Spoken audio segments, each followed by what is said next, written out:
Good evening and welcome to another edition of the Angry Ghost Hunter. We do it on the final Wednesday of every month where we bring in some of the angriest ghost hunters of them all to kind of go over the who, what, where, when, why, and how of the paranormal.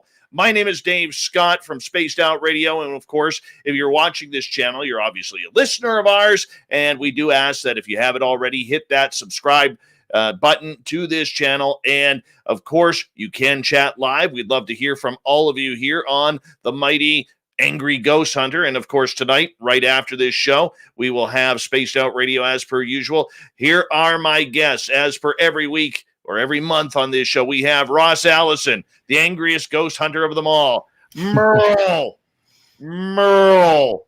And, of course, Jacob Rice. Gentlemen, it is always a pleasure to have you on the Angry Ghost Hunter. Thank you so much for taking the time to do this with us. Love you guys, and I love this feature on the Spaced Out Radio channel. And we're going to get right into it, and let's introduce everybody. Ross Allison, you've been a ghost hunter for how long now, my friend? Gosh, I hate to admit it, but we're going on 30 years. Yeah. And your beard is only 2 years old. I know. I was trying to catch up to you, but then you got rid of it all. I know.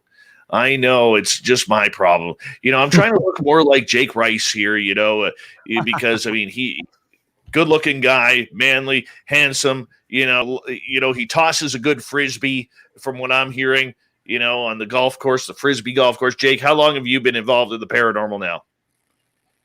Well, you know what? Just, getting audio hit, so I might have to rejoin here, but I 2007 out of Chicago, Illinois, with my own activities. Nice. So it's been 14 years for you, and of course, we got MERLE, who always likes to show us what's above his head rather than what's below. MERLE from the Paranormal Road Trippers out of Vancouver, British Columbia. MERLE, it's always a pleasure to have you here as well.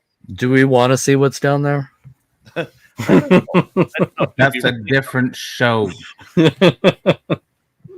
All right, Jake's going to drop out here for a second, try and reconnect and get a cleaner hit on us for this show. But gentlemen, we always have topics of discussion that we want to get into for the Angry Ghost Hunter, because it is one of those things that what we're trying to do is build an educational series here for those who are either interested in getting into ghost hunting or maybe trying to change or perfect their own ghost hunting techniques. And this is why we do this show. And the first topic we're going to get into tonight is paranormal influencers. Got my heart rate going, Dave. Yeah, paranormal influencers. We might as well get into it right off the bat here, because we definitely want to say that, to me, Ross, I'm going to start with you. This reeks of ego, man. It reeks of ego. I hate it. Of course it does. I hate influencers on Instagram, who are just nobodies, but they think they got this attitude, on Instagram and other social media aspects of everything. But tell me about paranormal influencers, man. Well, obviously, it's gotten to be a bigger problem now that there's so much media out there for people to reach out and get involved in. It all started with the television shows. You have all these people who run these shows who have no background in the paranormal. And if you ever do research some of these people, you will see that they have no background. But yet they're out there, claiming to be the experts in the paranormal. And I've always said there's no experts in this field. It really comes from experience. And so you really have to get out there and be in the field actively to really learn about what's going on out there. And of course, there's all these people that now say that they, been doing this, for quite a few years, just because they've seen every episode of Ghost Hunters. Now they are also experts in the field. So it's frustrating, because it's those who are giving a lot of the wrong information out there. And I really try to, that's why I do the shows, because I really want people to learn what's really involved in the real aspects of ghost hunting. Well, I'm going to give you a little story here, because this actually really irked me about a week and a half ago. Okay. Bugged me, man. Really, really bugged me. So there is this brilliant young lady in the UFO world. She has joined the UFO world, and I know we don't talk a lot of UFOs here on a regular basis, but she has been in the field about 6-7 months. I don't even think she's had an experience, but she sees a lot of opportunity in this field and has a real keen interest. Smart lady. Okay. She posts on her Facebook a week and a half ago that she has been hired by a UFO television show to be the expert UFO person for one of the episodes. 6 months, probably cannot tell a grapefruit at the supermarket from a UFO flying in the sky. No offense to her. And here I see people busting their asses each and every week, each and every month, each and every day, each and every year, who would dream of an opportunity like this, all right, and don't get anywhere. No recognition for their work. And 6 months in, television comes and makes her a star. Right. And that's the biggest problem is these shows are more focused on the characters that you put on TV. It's not about your credentials. And so we find this a lot with all these television shows. You know, if you watch a lot of these competition shows, the people that create the most drama on the show, even though they've failed at all the obstacles, they'll stay on till almost the very end because they cause so much drama on the show, even though they should have been booted off a long time ago, weeks and weeks ago. And so that is how media runs these, television shows. They look for the drama. So they look for those individuals that are going to cause a lot of that drama and keep everybody interested because, especially when it comes to the paranormal field, if the investigation's kind of boring, which we've all been there, we've all had boring investigations, things don't happen. You want to make sure that the story can carry the show along or the individuals alone can carry the story along. So, if you got those people that are just huge egos are a plus, and we can name a few of those people, individuals, but we don't need to. But you see that those egos and stuff carry the show along because those are the people that act like they know it all. There are people out there, and I hate to use this as an example too. Back in the day, when I first started out becoming more public with my investigations, there was a married couple out there. I won't say their name, but you can research this, that basically were trashing everybody in the paranormal field because they were the hardcore skeptics.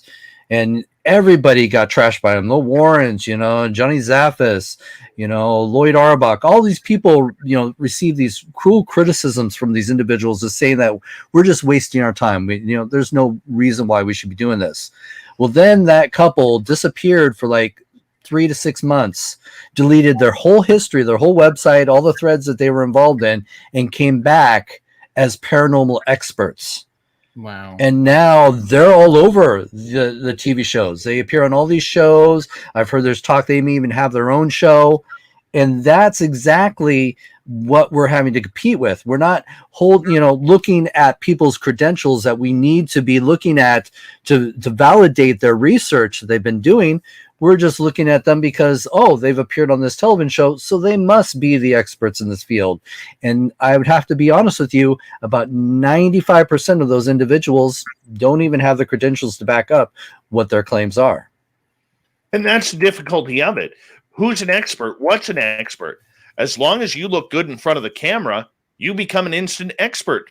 I mean, look at Merle. If he got in front of the camera on a more genuine basis, his ego would explode. Merle, I've already seen Merle practice his autographs. So basically say, Merle, aka I'm better than everyone. No, I'm teasing. I bite my tongue, Dave. I'm biting my tongue really hard. I know. But I do want to preface that Merle and I are best friends, and I love this man, and he is a real inspiration to me, and I love to tease him a little bit. But Merle, what's your thoughts on this? I'm going to take a left and go down a different alley with paranormal influencers. Hold on, there's a dog barking in the backyard. And the draw is getting home. Anyhow. Bingo! Yeah, there she is. I find people are more worried what they look like on camera with their ring lights in super haunted locations. Like the Paranormal Road Trippers, my team, we spend a lot of our time on Instagram talking to our followers, people we follow, bouncing ideas off each other. But I've noticed the evolution of the influencer where they have maybe 1 to 100 followers, and then all of a sudden they get a ring light and they go to like the Lizzie Bourdain house or Waverly Hills, and they're not focused on the investigation. They're Mhm. focused on tagging the place where they bought the gear from to try and get like free gear, and then they tag like the jeans brand they're wearing to try and get free jeans, and they wear like an inch of makeup, and they're not focused on the investigation, obtaining evidence. They're just focused on, I'm here, I'm pretty, and this is what we're going to do. That blows my mind, and I think Well, it makes our field look bad. and then when you're talking about shows like that where they're more focused on the subscribers, that's where you find a lot of those shows fake a lot of the evidence just so that they can get those subscribers. Because again, it's sad, but those are the influencers as well. Because people think, oh, they are getting all that amazing stuff. They must know what they're doing. But it's so easy to edit these videos and fake a lot of this evidence. And I'm seeing that a lot too. And the fact, me, Mike, and Jake have talked about, putting together something that we can talk about a lot of these shows out there and show how they fake a lot of this stuff. I find it funny, like on social media now, the tide's turning to orange because it's pumpkin season. So everyone's posting with pumpkins, hay, and Ouija boards saying, oh, we're on an investigation with the pumpkins and the Ouija boards. And that's just getting away from what we're trying to obtain. That's my opinion. I'll probably get a lot of hate because I know a lot of people listen to us, but it is what it is. There. But I mean, the point is, it has to be brought up. I mean, Right. you can't just ignore it. You have to make sure that everything is as status quo and making sense for what we need to talk about. No, we need a common protocol when it comes to investigating, because I've always said it's not going to be one individual that's going to prove the existence of ghosts. It's going to be a combination of us coming together and showing and sharing what works for us. And unfortunately, there's far too many egos out there that are keeping us from working together. That causes a lot of drama, because you do get a lot of great individuals that are very passionate about this, who really want to move forward in the field, but then they run into a lot of these people and these egos, and it just causes a lot of that drama we've talked about online. And then you're at the point where, you know what, I'm tired of the drama. I don't want to do this. And you lose a lot of good people because they just don't want to deal with those egos in the drama. Oh, I fully agree with you. Jake, I want to get your take on all of this. What's your thoughts? So I was doing some research because, just so you know, pretty much if you think you're a paranormal influencer on social media, I'm not going to take what you're doing with much weight to begin with, because at the end of the day, it's a vanity type play in most cases. I mean, when I was doing my research, I was going over YouTube channels. I was going over to, the TikTok and all those other mobile apps the kids are using nowadays. I'm just like, okay, this seems like I'm the influencer. Most of the influencers are just trying to get noticed. Mm-hmm. Because, the big thing, build the audience. And I get that what they're doing is for entertainment. But the thing, if it's on Instagram, I'm not going to, and TikTok, Snapchat, I'm not going to pay too much attention to it. But what I think is the more dangerous part is the YouTubers, because they go out and they produce a slick show, kind of like what we're seeing on TV, right?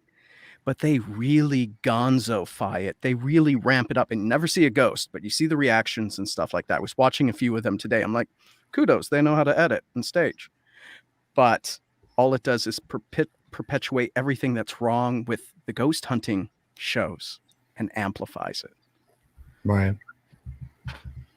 You see it all the time, though. I mean, this is what we see with the popularity of YouTube and the free space that provides. It doesn't matter how well you edit anymore, as long as you have people who you've added on Facebook, you got immediate fans. So Mhm. a lot of these teams don't care whether they have 12 viewers or 4,800 viewers per episode. It doesn't matter to them.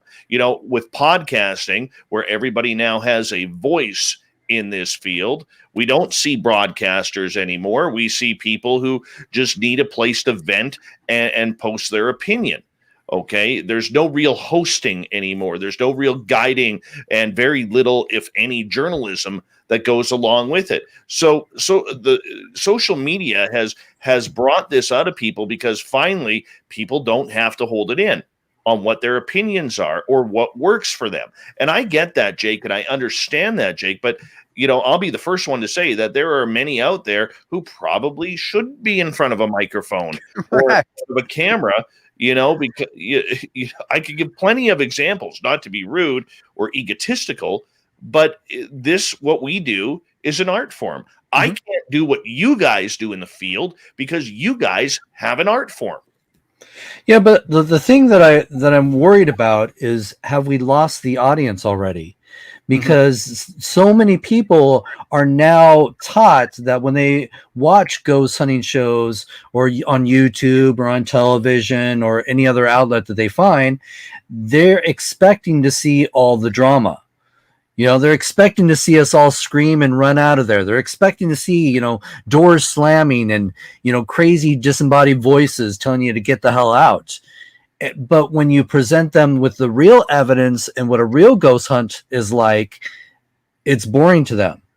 Mhm. And then it's just like, well, how come your show is boring, but everybody else is exciting? Obviously, you don't have it right. They do. They're getting the evidence, so they must be doing it right, and you're doing it wrong. Okay, so I'm going to say I think in the United States, we do things a bit different than other countries. For example, let's take the notorious Most Haunted from the UK, staged and gonzo as all get out. The start of the show, they say these are recreations and that some of it's for entertainment and that some of it has been hyperbolized. I'm summarizing the disclaimer. But they let everyone know what you're about to see isn't real. We don't do that in the United States. And there was a show, Ghosts of Morgan City, got into a little heat because everyone thought it was a documentary, right? A series of 8 to 10 episodes, I forget how many, filmed in Louisiana, but it was all recreating, and there's some narrative, nonfiction, more emphasis on the narrative, about what really happened in the town. And when people found out about it, they were angry. They thought there was this Cajun archivist. No, she was an actress from a throat in Baton Rouge. The people that a lot of the locals that they met with, not every one, but some key ones that recurred, were actors. And that didn't sit well with folks. I don't know if that led to the cancellation, but I know on Ghostly Activities, when I posted about it, uproar about it because they thought they got conned. Well, maybe that's it. We need to be open and honest. If you're doing this for entertainment, just be open and honest with your audience. I agree with that. And that's fine. People enjoy watching scary movies. If they want to see an investigation where you're just going to try and scare your audience, let them know. That's fine. I can support that as long as you're open and honest with your audience right away. Like you said in the very beginning, tell them, before you tune in, here, this is, just a dramatization of a ghost hunt for us. Hey, that's fine. As long as they're clear on that. Like I agree with the comment that Dave put up from Heidi about we who are on social medias are all influencers. I agree with that because we all put out photos, we put out our evidence and all that stuff. But my grind of my gear is when people are on locations or investigations and they're just clouting that they're there and they're not actually doing the investigation. That's the influencer part that winds me up. The vapid side of it. Enjoy it's more about them than the actual investigation. Thank you. Hey, you've tuned in to see me. Let's walk around. I'll show you the place in the background, but you're here to see me. Yeah, We that's what it look pretty on camera. is. Yeah. That is true. That is completely true. I was going to say, I was going to ask about the UFO person that got casted. That's when my mic cut out and everything. Right. But did they hire the lady because of her package, her look, how she speaks? I'm not going to Vers- make it. I'm not going Okay. to make a comment on that. Okay. I was just curious I about that. will say that she is a very, very smart individual, brilliant individual, and fantastic at marketing. Ah. But you know, one of my things is, you know, and I want to keep this to the paranormal because I actually exploded last week on a blog. I've started doing vlogs on every Thursday now, and you know, that's the big thing is, you know, going off on topics like that. But I understand and I agree with Heidi's comment that everybody on social media in one way or another is a social media influencer, because that's what we do. We put our opinions out, people choose due to what they feel is our popularity to either believe us or to absolutely try and discredit us. You know, at some point though, you know, like we've talked about in previous shows, guys, we have broken down these fields to such minute details and such thin lines that people are just choosing the lines they want to be on. They don't want the full subject anymore, Ross. They don't want the apparitions. If they're really into demons, there's no point in watching a Ross Allison ghost hunt or a MERLE ghost hunt. They want demons, so they're going to go wherever somebody is advertising demons. And that's the problem. I think the biggest problem with social media is we've brought things so thin. We've wiped the slate of the paranormal so thin that anybody can choose who and what they want. Well, it's just like religion, you know. Religion is so diverse. There's so many different aspects. You can actually find somebody who will worship the same thing that you want to worship, whether that's the spaghetti monster or, you know, and that is a religion out there. Rastafarians. Yeah. Or, you know, Jesus Christ Superstar. It's whatever you choose that makes you feel good about yourself or what draws your interest. It's out there. That's the nice thing about having the internet. You'll find somebody out there that's just like you that'll believe the same things that you want to believe, whether it's true or not. But this is when we start creating the echo chamber, which you're always hearing the same thing over and over again, and it can have like a brainwashing effect in the worst cases. Yep. And that is very true. How do we get the influencers on the same page, though? Is it even possible? Because it's not, because you're dealing with egos in most cases. And the egos are the ones at the top of the chain and want to do it their way. They're not going to want to come down to your level. You know, the best that we can do as investigators is just be open and honest about our research. And hopefully there are going to be people like us that are going to see the truth in what we do and follow our path, and not those individuals that are steering us in the wrong direction. it's hard to build an audience off of that, though, unless you get that superpower television show. True. But hopefully there will be people that'll understand the importance of what we do bring to the table. Very true. MERLE, you've had some success on Instagram and TikTok with some of the videos that you have put out. How have you been able to learn on what to do properly in order to really bring your subscribers to you? Well, on our Instagram channel, I more or less post a lot of history photos, or like I call it gear porn, like shots of the gear we use and stuff like that.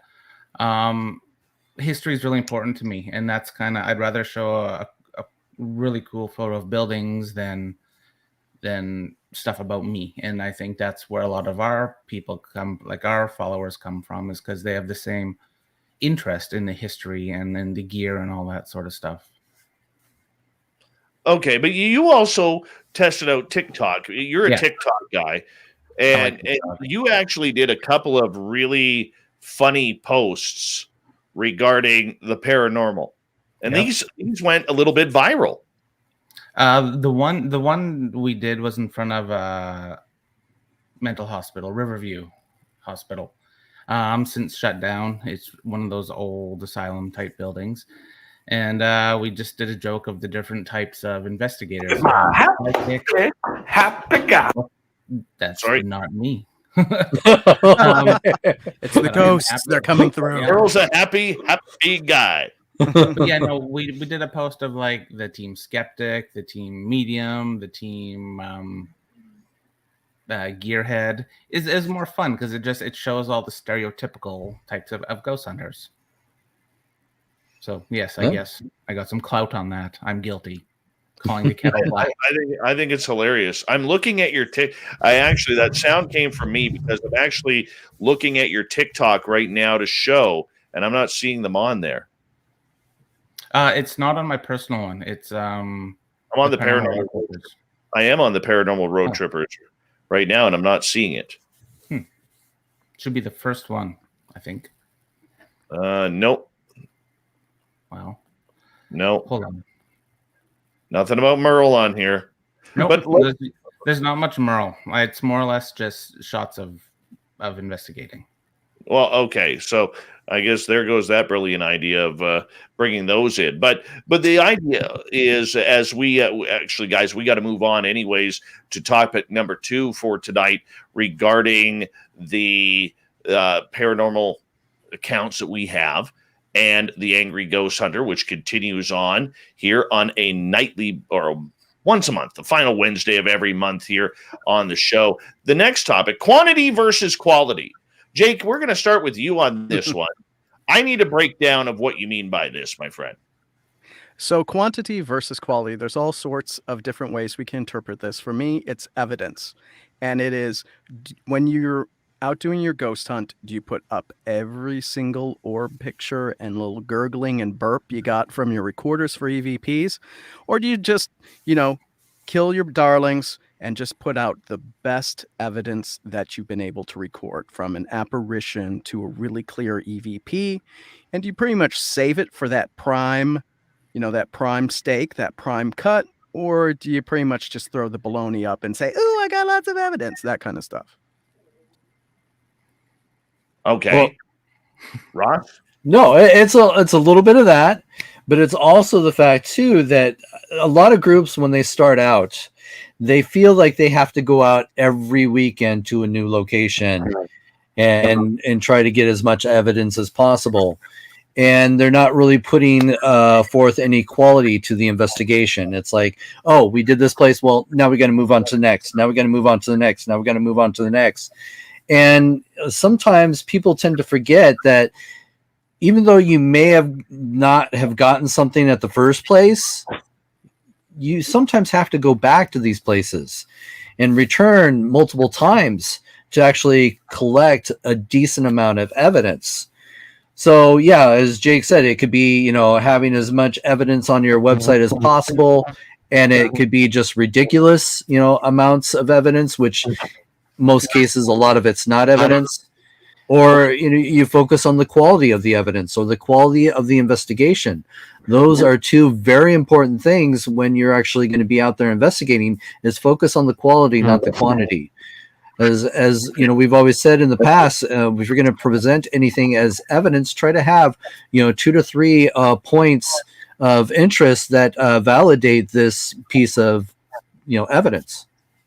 You know what? That makes a lot of sense to me as the non-ghost hunter out of this crew, because we did the museum tour at the 108 Heritage site that both Burl and Ross have investigated up here by SOR headquarters. We could tell after doing so many tours if a ghost was off, if they just weren't there. We could sense their presence.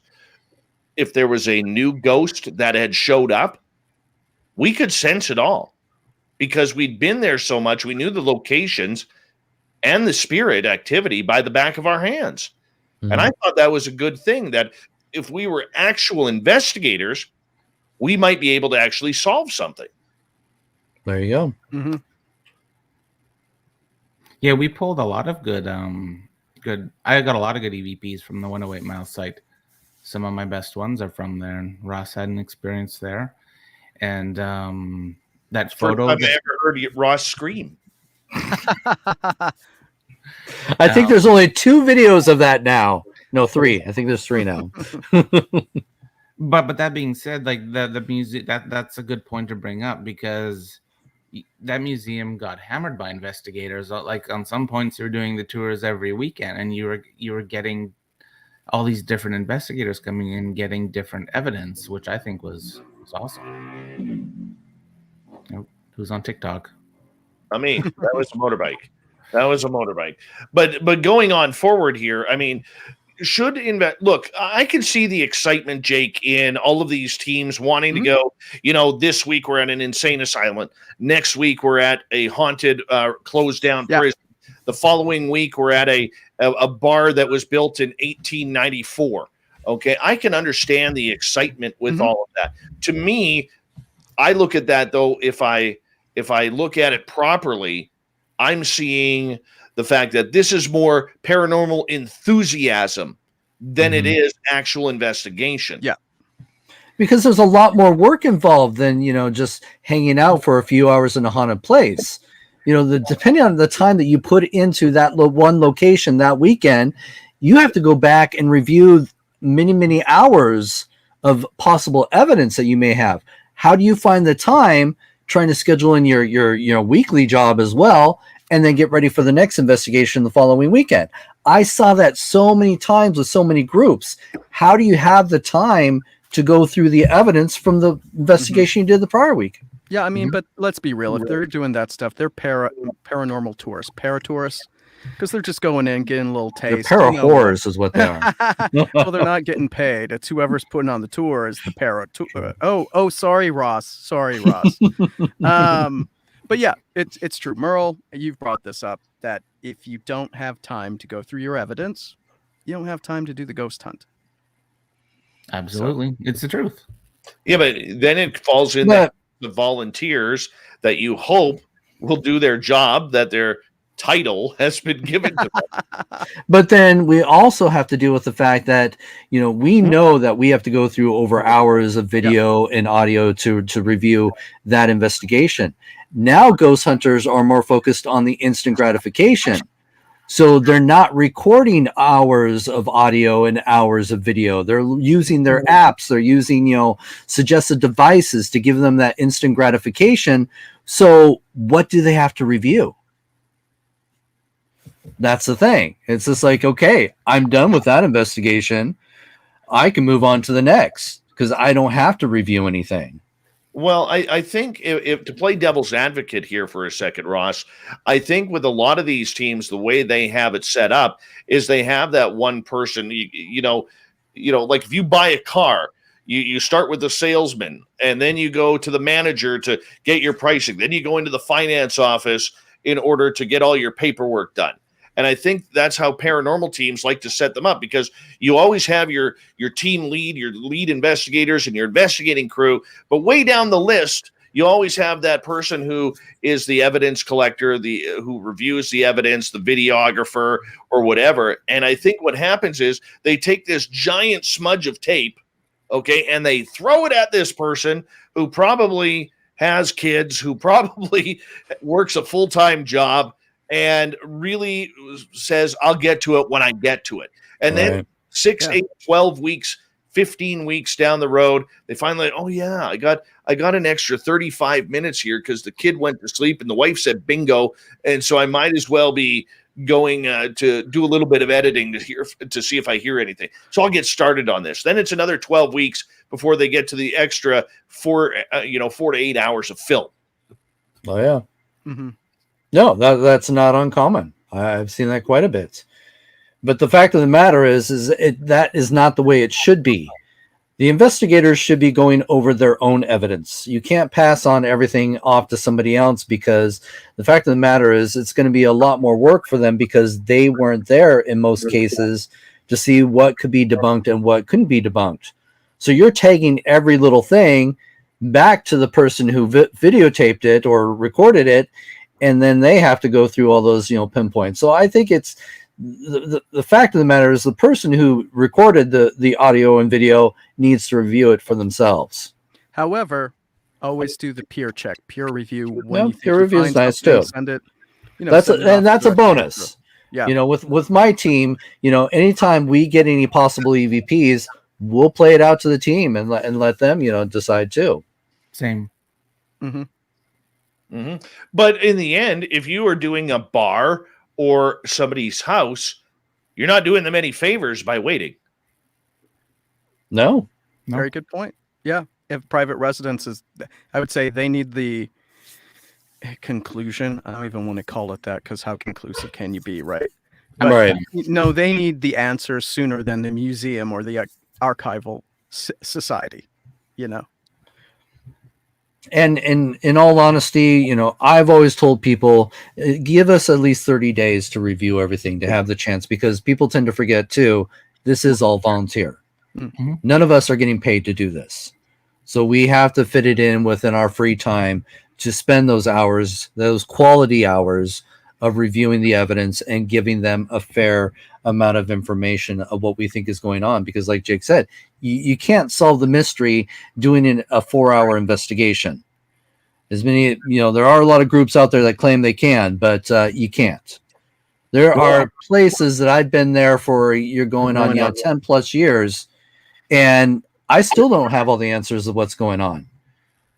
And I'm there once a month, like the Turner Joy. I'm there once a month. And I've been doing that place, for, 12, 13 years. Hey, Ross, can I ask you a question about the Turner Joy? Yeah.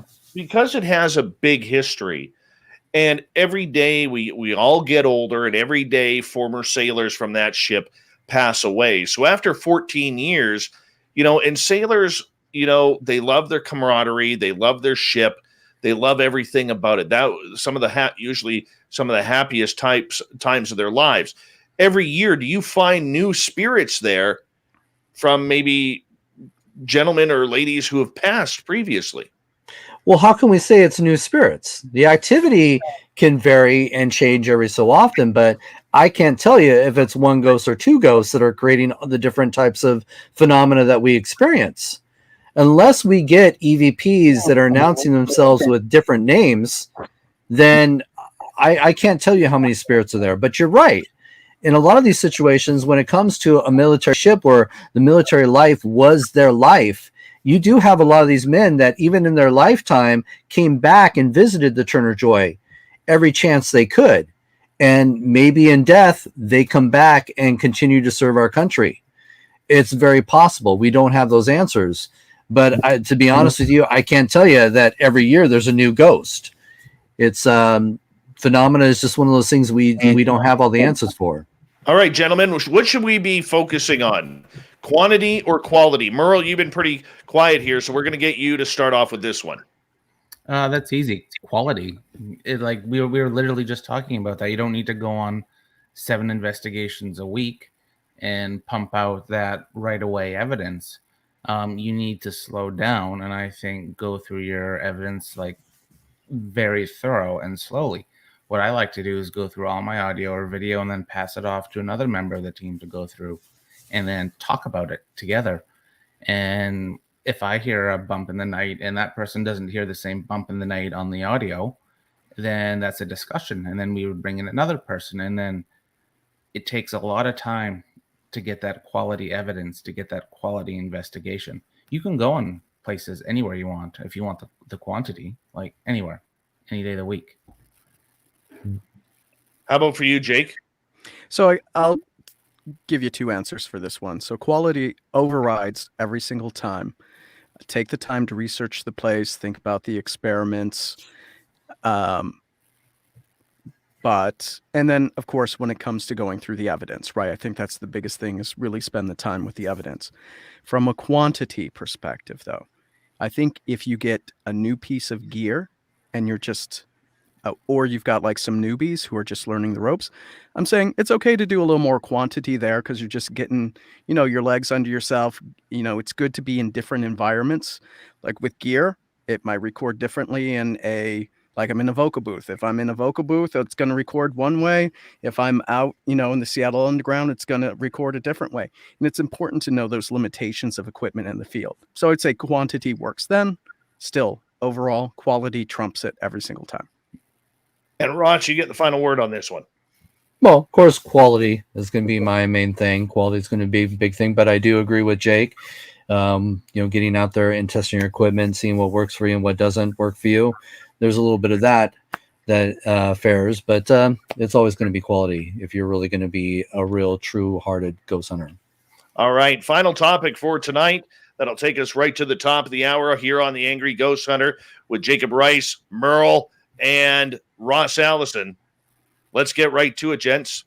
Here it is. Failed equipment review. This is Jake's favorite part of the show. And somehow, some way, I bet you if I read my magic 8-ball in the studio, let's see. What does it say? He's even wearing glasses. Later. Try again later. Ask again later. All right. Okay, does that mean we change subjects? Okay. Well, I mean, it could be about as accurate as a phone app. I see what Dave did there. And there we go. So today we're going to talk about those mobile apps and using them on ghost hunts and how it's always, well, you're always going to get, and we're on video, so I'm going to do the quotes. You're always going to get a ghost with one of these apps. But for this specific one, it's a bit different from some of the other ones, okay? This is actually based to work like a spirit box, and it mimics the Panasonic DR60. So on all those ghosty shows, right, you see Zach and, let's see, Amy Bruni, which I love Amy Bruni. If you're listening, I love you. That's the only time I'm going to fanboy. They all use the Panasonic DR60 digital recorder. It's notorious, like what's this? The Steve Huff guy swears by it too. But the one thing you have to know about the apps is they're programmed to mimic this stuff for a reason, and that's to satisfy your inner cravings for a paranormal experience. Now, in this case, this one has an audio bank, 8 of them. With words, and it does. I looked it up. I did my research. It's just, I think they call them phonemes, something like that. It's just syllables, just random syllables that get stitched together to make it sound like they're coming through the DR60 on playback. And, the mind, as you ask questions, assembles the syllables. So this is kind of like an audio matrix, right? If you listen hard enough and you really want an answer, you can make an answer out of that. Oh yeah. So I don't know if I can play it or if I'd get you in trouble, Dave. I don't know if that's the case. I should do. Just words. Oh, sure. Put the pressure on me now, whether or not my YouTube channel be a flag. You're the one that gets demonetized. I don't. Okay, so fill me in here for a quick second. What do we? Okay. You want to test it out? Yeah, I want to play it. I want to give everyone a little sample of it. Oh yeah, you can do that. Okay. That's fair. Okay, so what? Yeah. Can so Ross ask the first question? Yeah, go ahead, Ross. I know you're using it though because it sounds really cool. That I'm using it? Yeah. Trolling everyone. Is there a ghost in the room?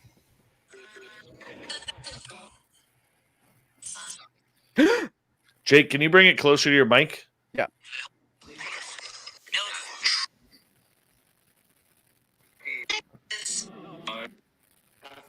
So what you're missing, though, is it has this really cool glitch effect that comes across from time to time. You'll see, ooh, that's the ghost. Oh. But it also lets you apply these sound effects like echo and reverb and white noise. So if you've ever used the portal or you've seen the portal used on the ghosty shows, it mimics it so well. Let's do reverb. That's the most popular. And then it says you can throw on echo to help amplify the responses from the spirits and everything. It said, bro, it's talking to us. Anyway, so that, an ITC, I guess you're calling it device, Costs you $10 US. I think it's $14 Canadian. And I bet they're making bank off that too. Well, what's funny is the reviews have been pretty savage for it. When you go out and check out the apps and stuff and say it's just gibberish, it's junk, I want my $10 back, or they turned it on and it played once, or it just never played to begin with. So it's a prime example. You're going to hear what you want to hear. Yeah, it is. I'm just going to keep it here so we can keep but you can literally ask any question, and if you're listening close enough with the phonemes, you're going to get something that sounds like a word. I mean, it's not like the Ovilus where it's just trying to throw a random word at you. This is letting your brain assemble it. The problem is with a lot of these devices, especially when it's an app with your phone, you have to realize that your phone is a smart device, right? There is smart technology. So you can easily create devices where you can ask it questions and get an answer. Mm-hmm. It's not the ghost that's answering, it's the technology that's answering. So that's the big problem that we have. But then you also got Dave Scott's little question ball. Magic 8-ball. Yep. What's it say, Dave? Yeah, is there a demon from hell here? Is there a demon from hell here? Let's see. Well, I got to turn my flashlight on so I could actually read it. My sources say no. My sources say no. I'm done. Who's breathing down the back of my neck? Mm-hmm. Well, doesn't your app tell you? No, man. Was it bro? It had to be bro. It had to be bro, man. Magic 8 Oh, ball. no, it's Cindy. It's that Cindy. Cindy. Hold on, I'm way behind. I'm a little slower at this. Okay. Magic 8 ball, bro. Don't count on it. But then it just But comes see, down. that is a prime example, though, right there. It's just randomness that people make sense out of. And that is the biggest problem we have with a lot of these devices out there is they're random word generators. They're using apps that are tied to a smart technology that uses GPS, that uses voice recognition, and the smart apps also can answer questions because they're that smart. It's not a ghost talking to you.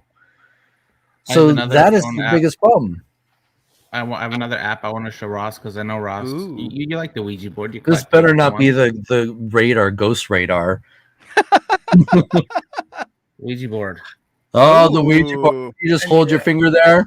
Yeah. Ooh, yeah. Yeah. Questions. Oh yeah. I totally got to download that. I mean, let's be real. I mean, when you download this in its terms and conditions, it doesn't say it's going to actually give you a ghost talking to you and to treat it as entertainment only. Exactly. The small print. Don't forget about the small print. And that's pretty much on any ghost hunting gear. They don't guarantee a ghost in any case. They just said, under certain, I'm going to paraphrase from like every single ghost hunting equipment store I buy from. It's like, never can guarantee a ghost. We don't know what a ghost is. This may or may not work. But enjoy. It's fun. But the problem is these apps and these devices are featured on television shows, popular ghost hunting television shows, and people are spending, hundreds and hundreds of dollars for these devices. And that's what's frustrating for me because I got into a fight with somebody who posted on Facebook. They're like, oh, I'm, saving every penny I can to get this, $300 device. And I know this person struggles with money. And I know that the device that they're getting is a piece of crap. Don't waste your money. And I even told them, I responded, I said, don't waste your money on this. If you're going to spend $300, get this, this, and this, or this. And people attacked me for it. Like, how dare you, criticize this device? This is the best thing ever. And I'm just like, and I'm sending links, sending links to people saying this has been, pulled apart. It's looked at the programming. This is exactly what's going on. But again, people don't want to believe it. It's almost dealing with COVID, Gentlemen, I want to ask a question here because I honestly don't know. But don't a lot of these apps have like 70 or 80,000 words already built into them? Not all of them. Yeah, not all of them. Usually it's a few thousand. And some you can put your own words in too. Mm-hmm. Some have programs where you can put in your own words that it'll spill out later. Wow. Yeah, the Ovilus comes with a library of about 3,000 in English. If you similar concept, right? But they're usually not never-ending supply of words. There's probably, I think when I tested this, I let this go for about 2 hours, and it cycled the phonemes, whatever they're called. So it did hit its limit and started over. Now, So Jake, that would should you tell you. say would So- you say that that app is the same as an Ovilus? Would you say it's in the same field? Exactly the same. Because the dictionary mode. I mean at the end of the day, it's a database with a bunch of random words, and this one doesn't come out and just say, like the Ovilus, it says it's going to use EMF and temperature and vibration to pick the word. This one just says it's going to select words. It doesn't say anything about what is causing the trigger, other than the ghost is responding to the questions. And that is the biggest problem right there, is we are assuming the ghost knows how to use these devices. It's just like the Ovilus. The Ovilus goes off when a room hits certain temperatures or hits certain EMF fields. Are we assuming that the ghost knows this? When you die, are you given the instruction booklet? What was it from Beetlejuice, the handbook for the dead or something like that? Yeah. Mhm. So you go through and you know exactly how to communicate to the living now. Make sure when you want to say yes, you have to change the room temperature to 76.2 degrees. So I just want to, before I go a little more on this one, I do want to say I saw a question from Ron Moni Yes. or Mani. Yeah, the Ukrainian watermelon. Little Ronnie Maniak, we call him. Okay, Ronnie Mani. love How do you feel Ron. about the SLS camera? I'm going to do that one for the review next month. I'll have that one to show you, but I will give you the short take. Yes, you can use it correctly. Okay, but back to this one. Yeah, it's fun. I'll give you that. It's looks entertaining. Cool. It's just like the television shows. It's entertaining in most cases, but don't take it as evidence. Yeah, I mean, you cannot present that to any scientist in the field and say, "Here's my proof to the ghosts." Yeah. So, and the other thing I want to say though is just think if you're going to a haunted location and say it's Victorian era, and you came up with something like this, if I were a sentient entity, from like 1890, I saw this, I would think it's witchcraft and the devil, and there's no way in hell I'd talk to you. However, if you died in 2006, I probably wouldn't be fazed by it. But technically, couldn't the symbol? That's your logic behind it. The ghosts are going to be burning you at the stake because you're a witch. You're a witch with that damn iPhone or Android device, whatever. But technically, the symbol on there, couldn't that conjure things too? Oh yeah. Oh yes, because we have a pentagram. I'm sorry, folks. I don't know the difference between the pentagram and pentacle. I think one has 5, one has One's 6. upside down. Well, Okay. what's the upside down? How do you? I think that's It's supposed to be the upside down star. That's This is just your regular star. Satanic. So. Yeah. Did somebody say Satan? Satan. Yes, there's your demon. I can't wait to have breakfast with Lucifer tomorrow. But you know what? That bringing up the whole pentagram or pentacle thing there. Okay, that is a prime example of niche marketing that they know is going to offend people, and that it's going to get those kids. Oh, look at this! Look, it's got a pentagram on it. I'm going to have to get this and sneak out of my account of my Apple iTunes card and get it. But that's the way it's built. I mean, it's not built for like. I don't know what I'm looking for, the words I'm looking. Why not put a ghost on there? Why put something evil and controversial on there? You know what I'm saying? Well, I mean, look, you got necrophonics. I see, I think Dead Bad Done, Evil Dead stuff when I see that. You know what I'm saying? So it's got a coolness factor. I'm talking to when you posted the name, I was like, oh, is this where to find the freshest bodies? Yeah, I know. It's like, ooh, it's a ghoul app. Yay! Let's eat some flesh. Yeah.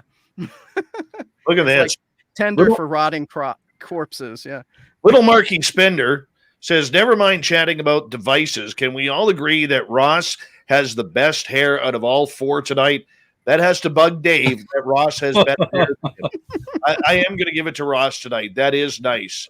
Oh, I'm just letting it go. I'm like, it's getting to the point where it's getting so long and gets in my eyes. So, Yeah, Arthur so Fonzarelli would be happy. but, Yeah, but everyone- thank you for the compliment. yeah, Ross wanted to be in boy band back in the Aughties, and let's just say he never outgrew it. Love your bangs, No, Ross. Love your I know, bangs. I know. You're gonna make me drop my bangs here. Oh, hot. Look at that! Look at that! Look at that! I am at Karen hair stage. Just so you know. I'm at paranormal Karen hair stage. Kind of like a pixie cut. Don't make me speak to your manager, Merle. No, I'll back off. No. But to get back on topic, and it's frustrating because a lot of teams are so dependent on these devices that are very suggestive, and there's no validation that they are communicating with spirits. And there's a lot of manipulation as well when people think that they are communicating with spirits, when you're dealing with the apps that are taking advantage and actually producing false phenomena. Mm-hmm. So, like when they have the voice recognition, it's listening to you talk, and it'll repeat things that you say later. So if it hears you say a name, it'll repeat that name later. So things like that will convince people that they're dealing with a ghost. When it uses GPS, it knows where you are. So if you are in one of the most haunted locations that has been reported publicly, and it has the GPS coordinates of that location, it's already got pre-recorded words in it. So it will say the name of the nurse that haunts the hospital that it knows you're at. So you got a lot of that manipulation going on as well. And it just doesn't apply to the phones apps either. There's devices being made with that technology inside of it as well. Really? So all I'm saying is just be careful on what you use in the field and what you're trying to submit as evidence. Mm-hmm. But for most teams out there, gentlemen, to play devil's advocate for a minute, they can't afford a lot of this high-tech gear. They can afford $10 for an app, even though it is suggestive. They can afford money for a K2 meter or a ghost box. But when you get into SLS cameras or higher in the gear that you guys are using, that's where it really starts to break the bank. So, I mean, can we forgive maybe some people who can't afford the more expensive gear for maybe using and trusting in some of this? No, I think you can educate the ghost hunter in knowing what you should be using. But if it's a budget issue for you, go with video, go with audio. There's nothing wrong with that. Yeah. Because That's remember, what I was gonna say. You can, for the same price as a K2, you can get an audio recorder, and you can also go to the dollar store and get like a pen and paper. Then you can go to the supermarket and get baby powder to put on the floor. There's different technologies you can use for ghost hunting. I would take the baby powder and fishing line and a dollar store bell over the Necro app any Necrophone. day. But I mean, Yeah. your phone comes in with a bunch. If you've got a newish phone, I mean, it's got voice memo. You can use that to record like a digital recorder, and it's got a camera. I mean, got a those camera, are the video. two big video, two big things right there. And you're already paying for it, or you have paid for it, or you're paying T-Mobile, or do you guys still have Rogers? Is that I'm the on cell Rogers. company? Rogers in Canada. Yeah, that's what you're paying for. So you can use what's built into your phone to start with. Yeah, you don't have to break the bank to be a ghost hunter. You don't. Not at all. Absolutely. Gentlemen, we've got about 5.5 minutes left in this edition of The Angry Ghost Hunter. And we want to say, in our final thoughts here, everybody take a couple of minutes to give us our final thoughts. Merle, let's start with you. Final thoughts are, Ross, I have a box of 2 haunted dolls that I need to send to Seattle ASAP.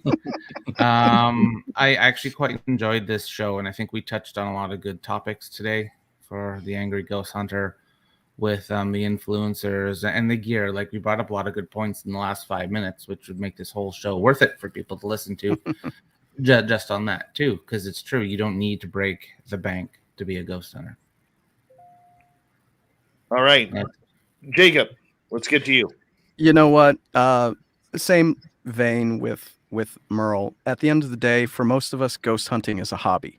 And it might be a very passionate hobby, but treat it like a hobby. There's other things in your life that are more important, like paying the bills, you know, the mundane of life that you just have to do. So, you know, live life, take the ghostly adventure, have some fun with it if you can. You don't have to take it so seriously. Ross, you get the final word right now. No, I might have to argue that one because for me, it's a career. Mhm. Yeah, you know, I've actually made this my lifetime You're the dodo. career. You're the dodo of the group. Wow.